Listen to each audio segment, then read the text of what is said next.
2008년 12월 27일 토요일 충청남도 논산시에 첫눈이 내리기 시작했습니다. 오전 6시 15분 상수도 사업소 검침원 윤지연 씨는 평소보다 일찍 일어났습니다. 38세의 그녀는 이 일을 시작한 지 7년째였고 연말 정산 기간이라 특별히 바쁜 시기를 보내고 있었습니다. 창밖으로 보이는 하늘은 낯빛이었고 기상청은 이날 최저기온 영하 12도를 예보했습니다.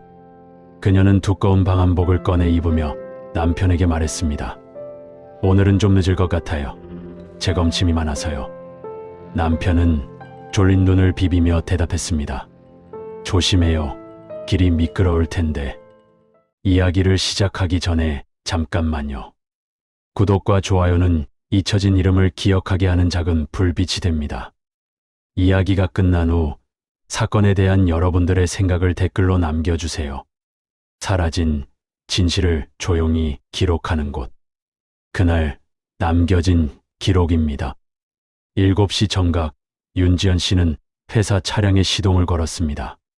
차 뒤편에는 접이식 자전거가 실려 있었습니다.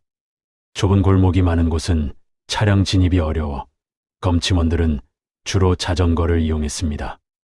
그녀의 업무 구역은 강경읍 일대 약 850세대였고 하루 평균 200곳을 돌아야 했습니다. 특히 연말에는 정확한 검침이 중요했기에 재검침 요청도 많았습니다. 7시 45분 그녀는 첫 번째 구역에 도착했습니다. 눈발이 점점 굵어지고 있었지만 그녀는 익숙한 손놀림으로 검침을 시작했습니다. 디지털 검침기에 수치를 입력하고 사진을 찍고 다음 집으로 이동하는 일련의 과정이 기계적으로 반복됐습니다. 주민들은 대부분 그녀를 알아봤습니다. 이런 날씨에도 나오셨네요. 한 할머니가 걱정스럽게 말했습니다. 일이니까요. 할머니도 따뜻하게 계세요. 그녀는 밝게 웃으며 대답했습니다. 10시 30분 윤지연 씨는 회사에 중간 보고를 했습니다. 완료했습니다. 이제 다음 구역으로 넘어갑니다. 날씨가 안 좋은데 조심하세요. 그쪽은 수도관동파 신고가 많아서 확인 좀 부탁드려요. 그녀는 알겠다고 답했습니다. 11시 그녀는 마을 입구에 차를 세웠습니다.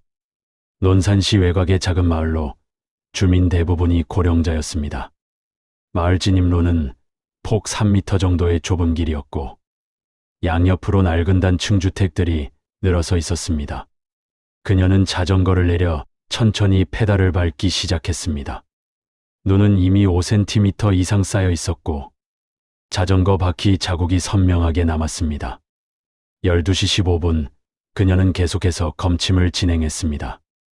이 구간은 특히 오래된 주택들이 밀집한 곳이었습니다. 수도 계량기가 집 안쪽에 설치된 경우가 많아 집주인을 직접 만나야 하는 경우가 잦았습니다. 13시 10분 그녀의 검침 단말기가 한 주택의 주소를 데이터로 전송했습니다. 이 집은 1970년대에 지어진 오래된 주택으로 붉은 벽돌 외벽이 특징이었습니다. 마당에는 녹슨 철제 대문이 반쯤 열려 있었고 현관 앞에는 오래된 화분들이 어지럽게 놓여 있었습니다. 그녀는 초인종을 눌렀습니다. 잠시 후 문이 열렸습니다. 14시가 되었습니다. 상수도 사업소 관제실에서는 윤지연 씨의 연락을 기다리고 있었습니다. 관제실 규정상 보고가 들어와야 하는 시간이었습니다. 하지만 윤지연 씨의 보고가 없자 팀장 김상호 씨가 그녀의 휴대전화로 전화를 걸었습니다. 진호음만 울릴 뿐 받지 않았습니다. 14시 30분이 되어도 연락이 없자 김 팀장은 차량 위치 신호를 확인했습니다. GPS 신호 확인 후 그는 곧장 현장으로 향했습니다. 15시 김 팀장이 마을 입구에 도착했습니다. 윤지연 씨 차량이 그대로 서 있는 것이 보였습니다. 김 팀장이 차문을 열자 조수석에는 반쯤 마신 커피가 있었고 운전석에는 이전 구역의 체크리스트만 남아 있었습니다.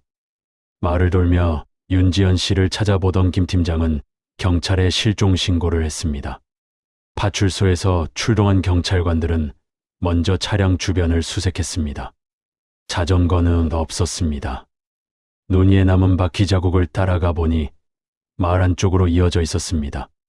하지만 계속 내리는 눈 때문에 자국은 점점 희미해지고 있었습니다. 경찰은 윤지연 씨의 남편 박준혁 씨에게 연락했습니다. 그는 아내가 아침에 평소처럼 출근했다고 말했습니다. 무슨 일이 있는 겁니까? 그의 목소리는 떨리고 있었습니다. 경찰은 아직 확실한 것은 없다며 수색을 진행 중이라고 설명했습니다. 날이 어두워지기 시작했습니다. 경찰은 주민들을 대상으로 탐문 수사를 시작했습니다. 대부분의 주민들은 윤지연 씨를 봤다고 증언했습니다. 점심때쯤 자전거 타고 지나가는 걸 봤어요.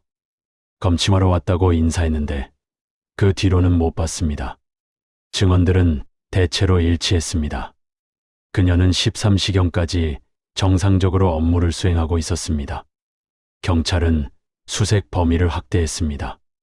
논산경찰서 형사과가 투입되고 실종수사 전담팀이 구성됐습니다. 팀장인 최인수 경위는 중점 수색 지역을 지정했습니다. 그곳이 관제 서버 로그를 통해 13시 10분 최종 검침 기록이 남은 장소였기 때문입니다. 경찰은 마지막 기록의 거주자를 확인했습니다. 주민등록상 이 집에는 장도혁이라는 42세 남성이 홀로 거주하고 있었습니다.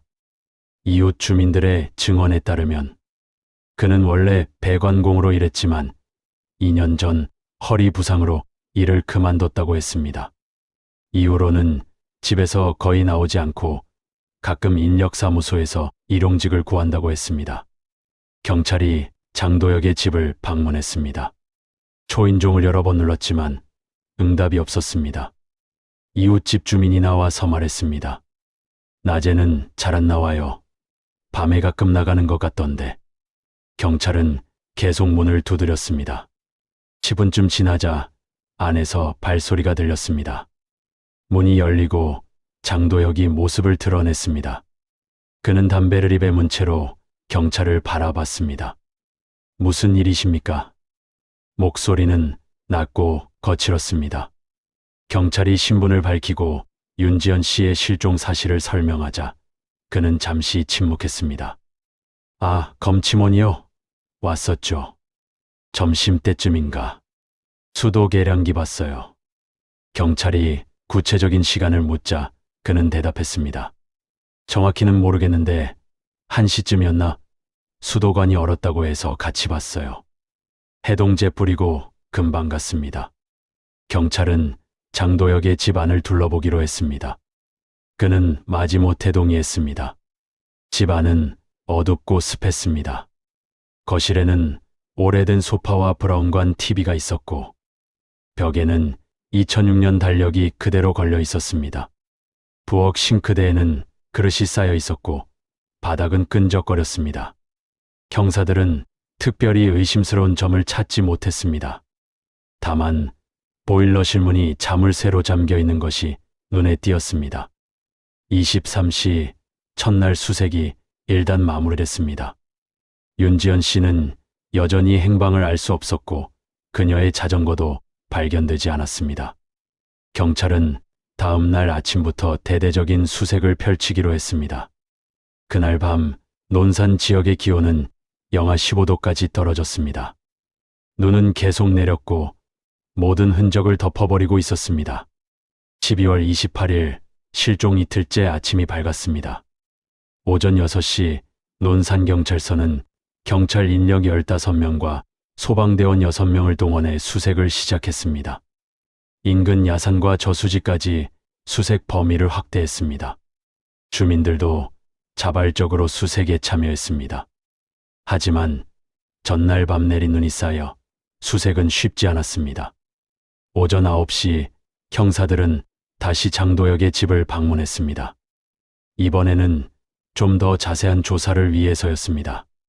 최인수 경위는 장도혁에게 전날 오후의 행적을 구체적으로 물었습니다. 윤지연 씨가 떠난 후에는 뭘 하셨습니까? 장도혁은 담배를 피우며 대답했습니다. 집에 있었어요. TV 봤고 낮잠도 잤어요. 그의 표정은 무덤덤했습니다. 형사들은 집 곳곳을 다시 살펴봤습니다. 보일러실을 열어보니 오래된 보일러와 각종 배관 도구들이 어지럽게 놓여 있었습니다. 특이한 점은 다른 곳은 모두 먼지투성이인데 보일러실 바닥만 깨끗했습니다. 최경위가 물었습니다. 여기 청소하셨나요? 보일러 수리하면서 물이 샜어요. 어제 닦았죠. 10시 30분 형사들은 장도역의 이웃들을 상대로 탐문을 계속했습니다. 바로 옆집에 사는 김모 할머니는 의미심장한 증언을 했습니다. 그 사람 이상해요. 밤에만 나다니고 낮에는 커튼 쳐놓고 안 나와요. 가끔 이상한 소리도 들려요. 어떤 소리냐고 묻자 할머니는 고개를 저었습니다. 쿵쿵거리는데 무슨 소리인지는 모르겠어요. 경찰은 장도역의 과거를 조사하기 시작했습니다. 그는 충남 출신으로 20대 초반부터 배관공으로 일했습니다. 결혼 경력이 한 번 있었지만 2005년에 이혼했습니다. 이혼 사유는 가정폭력이었습니다. 전처는 접근금지 명령을 받아낸 적도 있었습니다. 2006년부터 논산으로 이주해 혼자 살고 있었고 2년 전 작업 중 추락해 허리를 다친 후로는 정식 직장 없이 일용직으로 생활하고 있었습니다. 14시 수색대가 뒤편 야산에서 중요한 단서를 발견했습니다. 윤지연 씨 것으로 보이는 자전거였습니다. 자전거는 산 입구에서 떨어진 덤불 속에 버려져 있었습니다. 앞바퀴가 강제로 구부러져 있었고 체인에는 눈과 흙이 엉켜 붙어 있었습니다. 경찰은 즉시 현장을 보존하고 감식반을 호출했습니다. 감식 결과가 나왔습니다. 자전거 손잡이에서는 여러 지문이 검출됐습니다. 윤지연 씨 것으로 확인된 지문 외에도 부분적으로 다른 형태의 능형 패턴이 일부 포착됐습니다.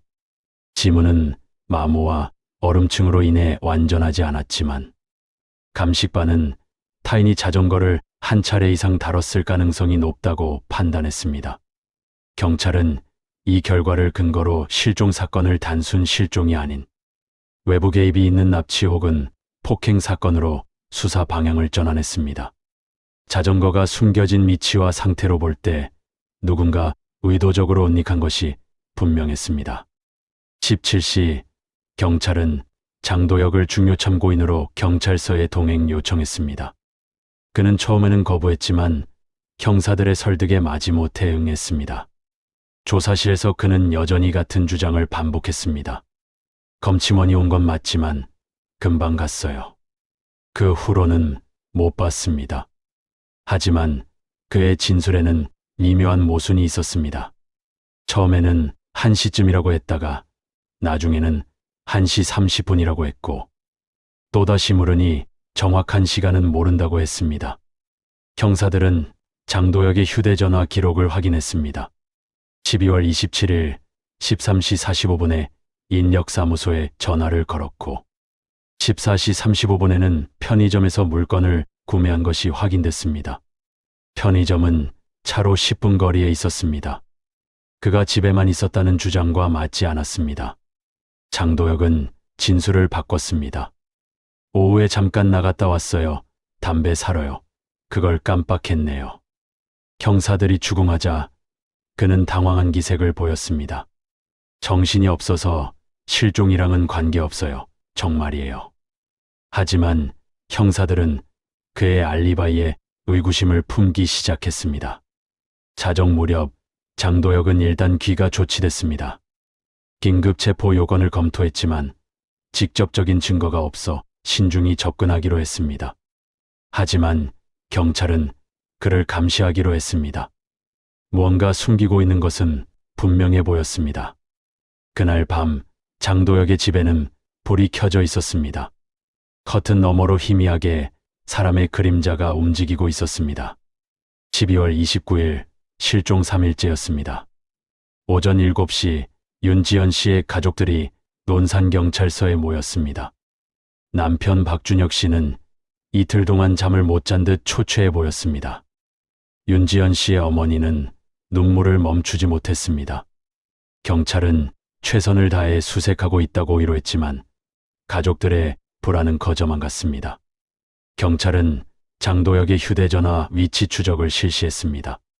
통신사 협조를 받아 12월 27일 오후에 기지국 접속 기록을 확인한 결과 13시 45분 그의 휴대전화는 산 너머 폐수 처리장 인근 기지국 범위에서 접속되어 있었습니다.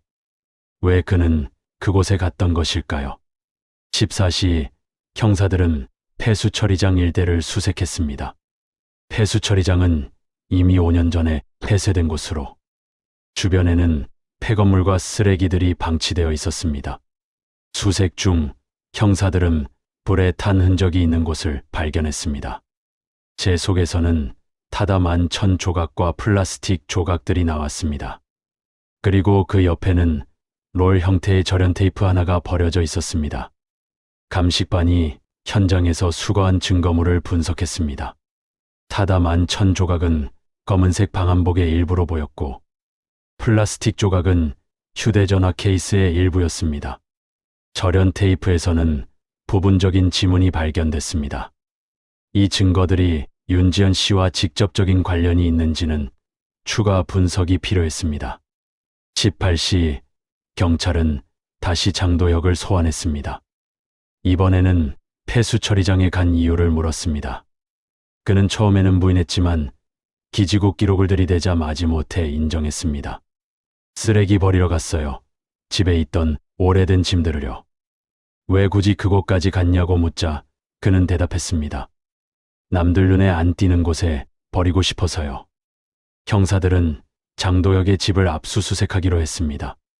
영장을 발부받아 집안을 샅샅이 뒤졌습니다.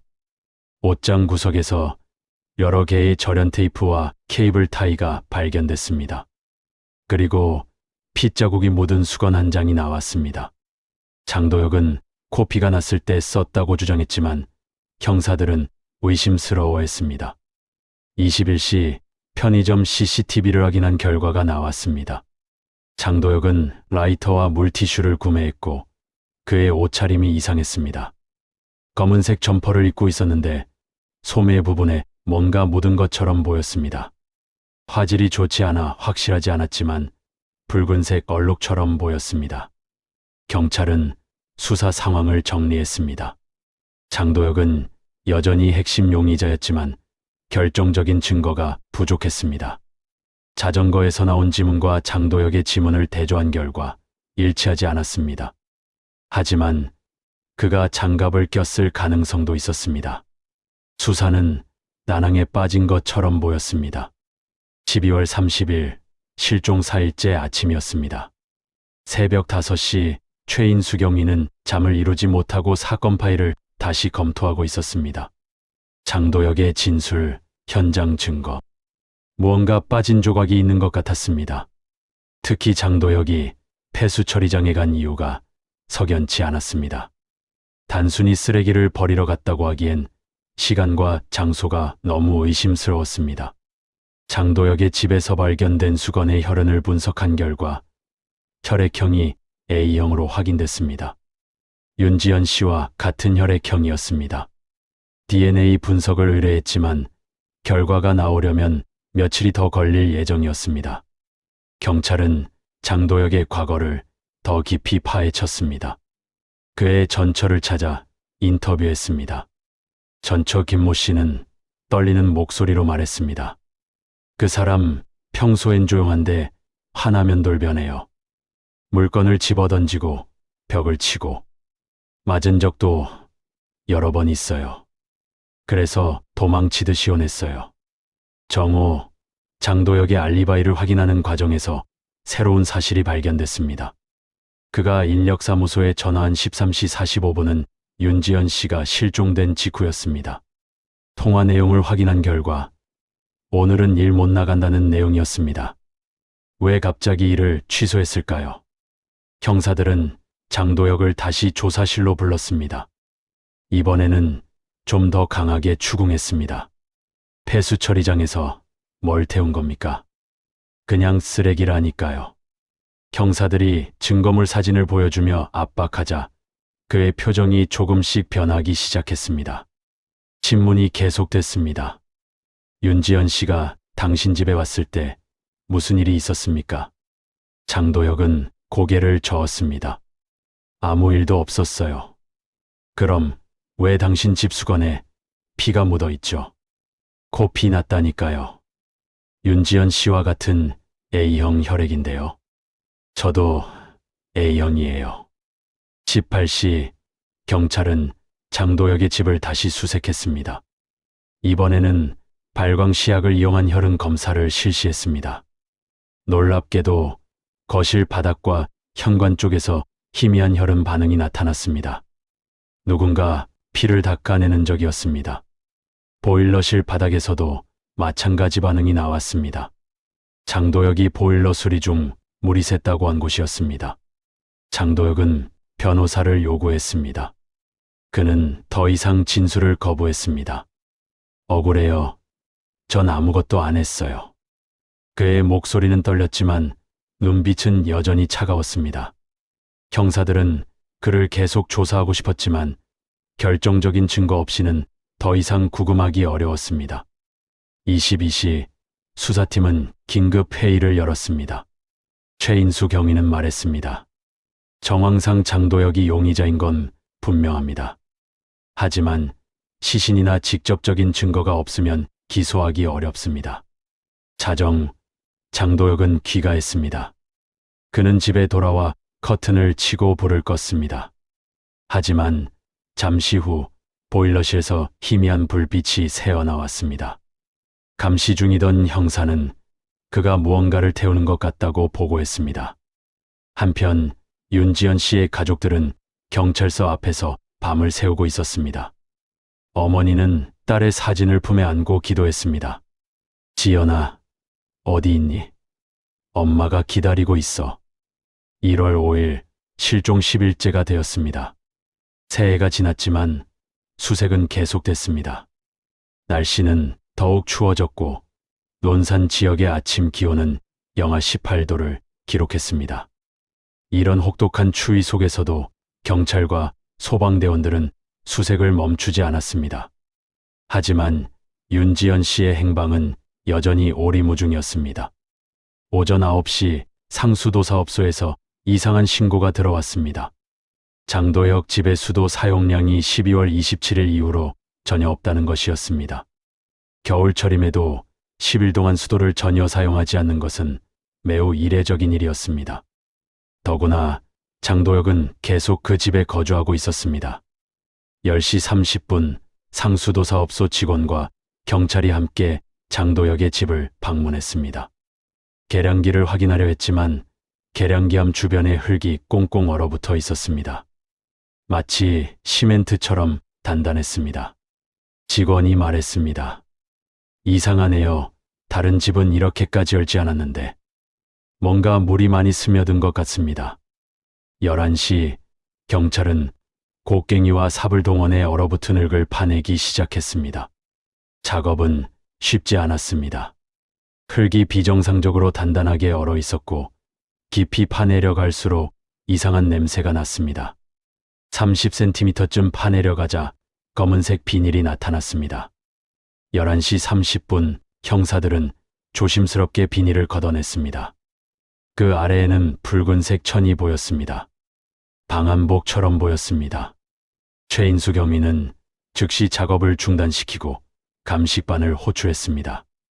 현장은 즉시 통제됐고 주변에 차단 테이프가 설치됐습니다.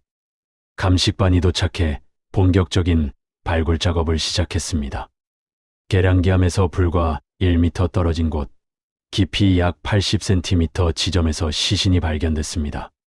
시신은 검은색 방한복을 입고 있었고 얼굴은 알아볼 수 없을 정도로 손상되어 있었습니다. 하지만 옷과 소지품으로 볼 때 윤지연 씨일 가능성이 높았습니다. 시신 옆에서 윤지연 씨의 검침 단말기와 수첩이 발견됐습니다. 수첩의 마지막에는 장도혁의 집 주소와 함께 계량기 동파 확인 필요라고 적혀 있었습니다. 단말기의 마지막 데이터 전송 시각은 13시 10분이었습니다. 이것으로 윤지연 씨의 신원이 확실해졌습니다. 국립과학수사연구원 부검의가 현장에 도착했습니다.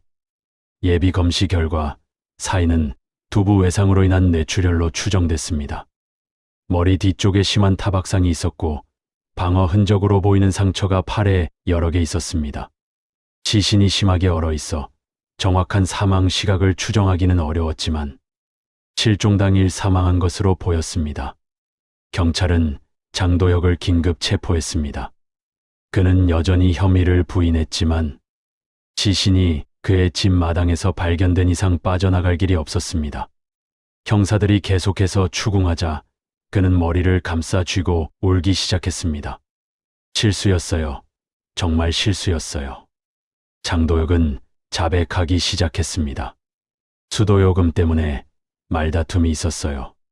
제가 요금이 너무 많이 나온다고 따졌는데 그 여자가 제 잘못이라고. 화가 나서 밀었는데 넘어지면서 머리를 벽에 부딪혔어요. 형사들이 그 후 어떻게 했냐고 묻자 그는 대답했습니다. 숨을 안 쉬길래. 당황해서 밖에 묻었어요. 장도혁은 범행 과정을 상세히 진술했습니다. 13시 10분경 윤지연 씨가 검침을 하러 왔고 수도 요금 문제로 언쟁이 벌어졌다고 했습니다. 화가 난 그가 윤지연 씨를 밀었고 그녀가 넘어지면서 머리를 벽에 부딪혀 의식을 잃었다는 것입니다.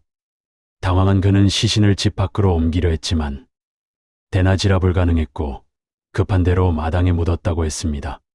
자정 장도혁은 살인 및 사체유기 혐의로 구속됐습니다. 그의 변호사는 우발적 사고였다고 주장했지만 검찰은 사체유기와 증거인멸 시도를 볼 때 계획적 범행일 가능성도 있다고 봤습니다. 1월 10일 수사가 마무리 단계에 접어들었습니다. 국립과학수사연구원의 정밀 부검 결과가 나왔습니다. 윤지연 씨의 정확한 사인은 두개골 골절로 인한 급성경막 가출혈이었습니다. 충격의 강도로 볼 때 단순히 밀려 넘어진 것 이상의 폭력이 가해졌을 가능성이 높았습니다.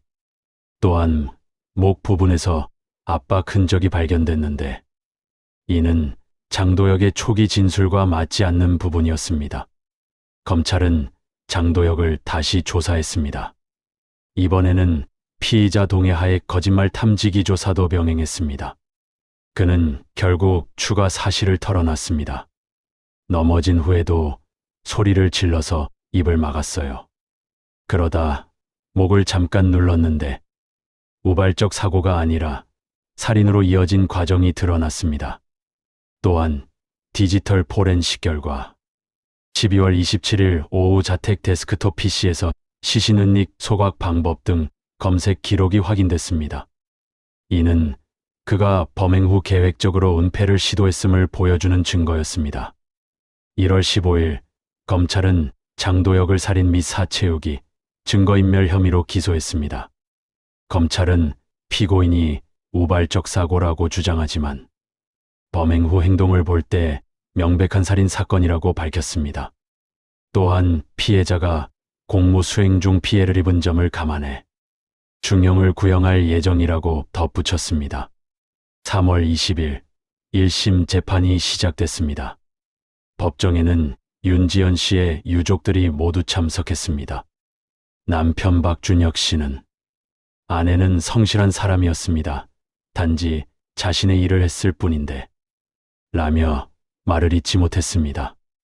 어머니는 딸을 돌려달라며 오열했습니다. 장도혁은 재판 내내 고개를 숙이고 있었습니다. 그의 변호인은 피고인이 깊이 반성하고 있으며 우발적으로 일어난 불행한 사고라고 주장했습니다. 하지만 검사는 피고인은 범행 후 시신을 유기하고 증거를 인멸하려 했으며 10일 동안 거짓말을 했다며 계획적 범죄임을 강조했습니다. 6월 15일 1심 선고가 내려졌습니다.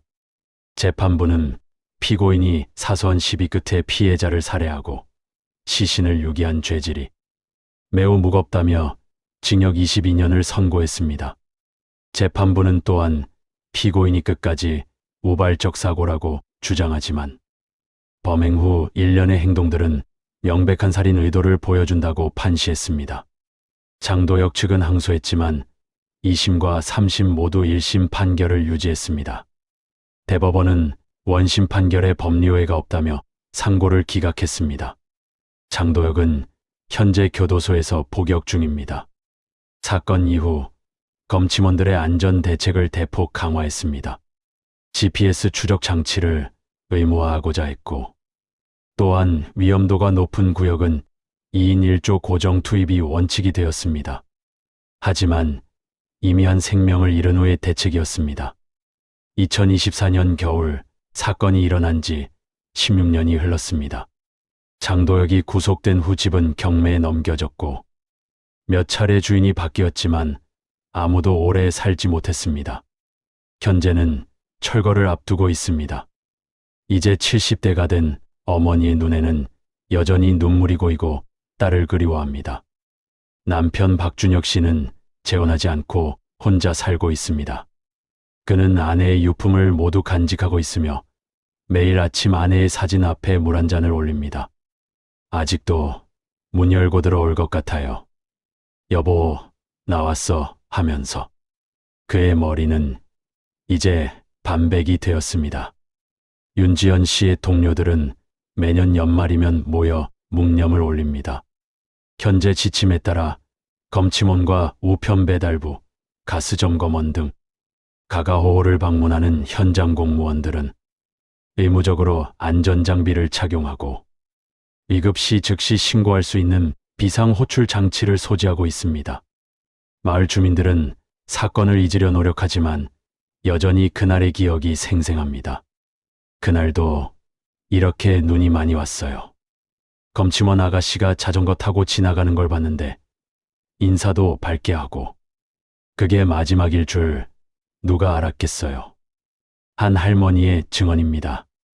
2025년 장도혁은 모범수로 가석방 심사를 신청했지만 기각됐습니다. 유족들의 강한 반대가 있었고 교정 당국도 진정한 반성이 보이지 않는다는 이유로 불허했습니다. 그는 여전히 우발적 사고였다고 주장하고 있으며 피해자 가족에게 사과 한마디 하지 않았습니다. 논산경찰서의 최인수 경위는 정년퇴임을 앞두고 이 사건을 해고했습니다. 30년 경찰 생활 중 가장 안타까운 사건이었습니다. 그녀는 그저 자신의 일을 했을 뿐인데 우리가 더 빨리 찾았다면 살릴 수 있었을까요?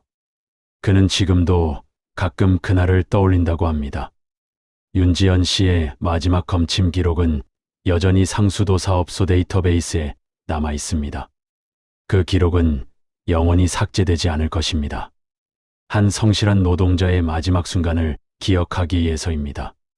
매년 겨울이 오면 사건을 아는 사람들은 그녀를 떠올립니다. 얼어붙은 계량기 속에 잠든 한 여인의 이야기를, 그리고 다시는 이런 비극이 반복되지 않기를 기도합니다. 이 이야기는 실제 사건에서 영감을 받아 재구성한 창작 콘텐츠입니다. 실존 인물 및 단체와는 무관하며 피해자 및 가족분들께 깊은 존경과 위로의 마음을 전합니다. 시간은 흘러가지만 기록은 사라지지 않습니다. 그날 남겨진 기록은 오늘도 한 사람의 이야기를 남기고 잊힌 이야기를 다시 세상에 전하겠습니다. 여러분의 구독과 좋아요는 그 기억이 이어지게 하는 힘이 됩니다. 시청해 주셔서 감사합니다.